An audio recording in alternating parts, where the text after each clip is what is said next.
Kinakamusta nyo ako? Ito ayos lang naman. Hanggang ngayon tinatama ang maling nakaraan. Patawad nga pala sa lahat ng nasaktan at nasugatan ng mga salita kong maangang.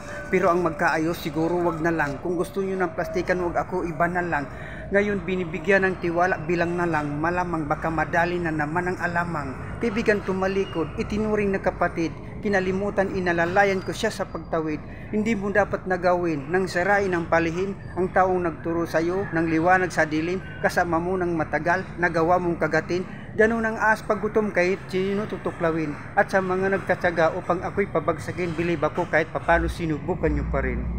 Tanong nila tol, kumusta ka na dyan? Sagot ko ito, ayos lang naman. At sa mga naniniwala, apir lang tayo dyan. At sa mga hindi naman, wala akong pakialam. Welcome, Xiapit. Maligaya kong harapin ang unang kong kabanata sa Xiapit. Ito ang yugto ng aking buhay, Xiapit. At akin ang kakalimutan ang noon na nagi kong buhay. Mga nauna at nahuli kong nakaraan. Maraming salamat sa inyo mga kaibigan. Salamat sa pag-unawa. Salamat po sa manghang na panonood at pagtangkilik sa The Lobster Secret Lobby.